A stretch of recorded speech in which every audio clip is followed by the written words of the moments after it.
आगे बच्चों सूर का पद, अंतिम पद पढ़ेंगे आप आज, जिसमें गोपिकाएं कहती हैं स्पष्ट रूप से, ऊतो मन नहीं हाथ हमारे, रथ चढ़ाए हरि संग ले गए, मथुरा जबई सिधारे, ना तरु कहा जोग हम छाणई, अति रुचि के तुम लाए, हम तो झकत श्याम की करनी, मन ले जोग पठाए, अजहु मन आपनो हम पावें, तुमते होय तो होए, सूर सपत हमें कोटि तिहारी, कहो करेंगी सोए। आगे गोपिकाएं पुनः उद्धव से स्पष्ट रूप में वर्णन करती हैं, कहती हैं कि हे उद्धव, ज्ञान योग और निर्गुण भक्ति का उपदेश देने पर हमें आप उसे ग्रहण करने के लिए पूर्णतया असमर्थ समझिए।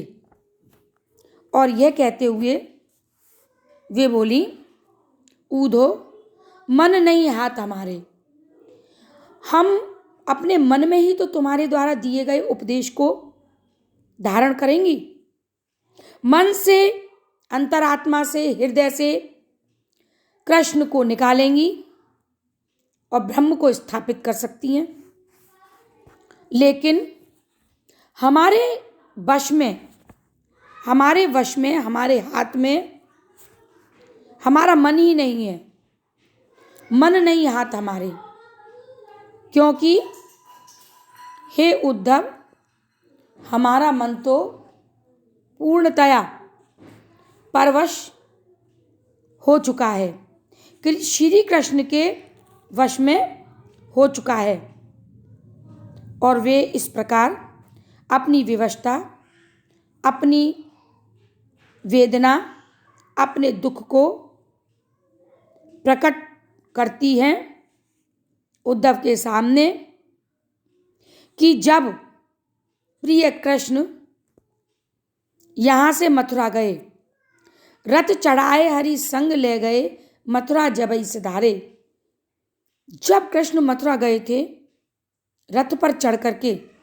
तभी वे अपने साथ हमारे मन को भी रथ पर चढ़ा करके ले गए। ना तरु कहा जोग हम छाणिए, अर्थात हमारा मन तो श्री कृष्ण में ही लगा है। अगर हमारा मन हमारे वश में होता तो हम ना तरु कहा, तुम्हारे द्वारा अति रुचि के तुम लाए, जिस योग ब्रह्म की विद्या को, जिस साधना के प्रयास को तुम बहुत मन से, रुचि माने मन से, प्रयास से, इच्छा से हमारे पास लेकर के आए, और अगर हमारे पास हमारा मन होता तो हम क्या तुम्हारे इस योग को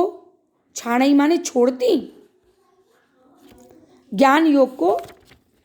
कैसे भी नहीं छोड़ती, अपना लेती, तुम्हारी बात को रखती।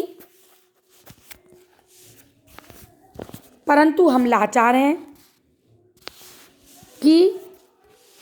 हमारा मन हमारे अधीन नहीं है। हम तो झकत श्याम की करनी,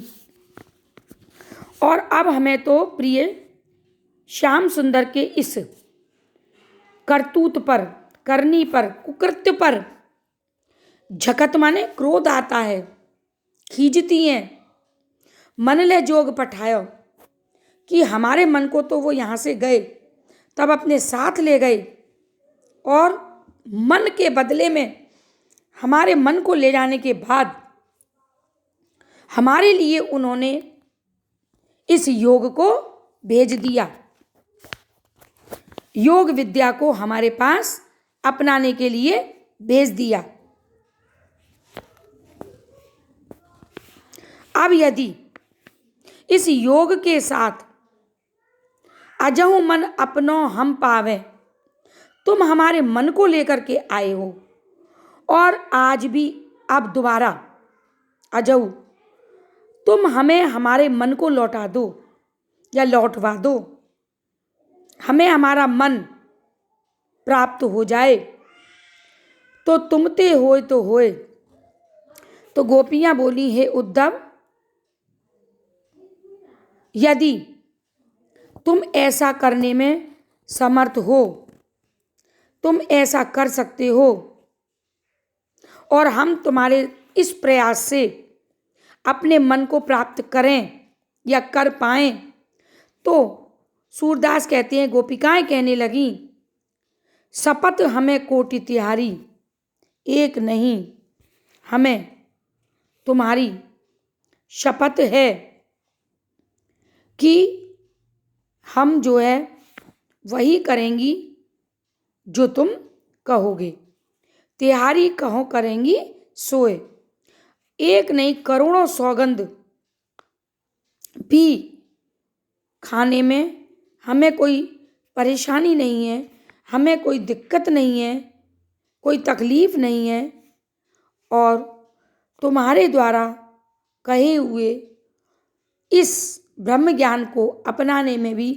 हमें किसी प्रकार की कहीं कोई परेशानी नहीं है। तुम जो कहोगे हम वही करने को तैयार हैं,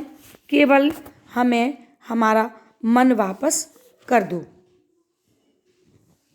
इस प्रकार बड़े चमत्कारी तरीके से गोपिकाओं ने मन की विवशता का, मन की परवशता का वर्णन उद्धव के आगे किया और इससे गोपियों की विरह वेदना, विवशता और चतुरता, वाक चतुरता को सूरदास ने गोपिकाओं के इस वर्णन के माध्यम से व्यक्त कराया। पद में अनुप्रास अलंकार तो है ही, ब्रज भाषा है, और इसके साथ मानवीयकरण एवं आक्षेप अलंकार है, जो उद्धव के ऊपर गोपिकाओं के द्वारा लगाया गया। ठीक है, आज आपका ये सूर का पाठ समाप्त होता है और कल हम तुलसी का पाठ, तुलसीदास का प्रारंभ करेंगे। ठीक है, धन्यवाद।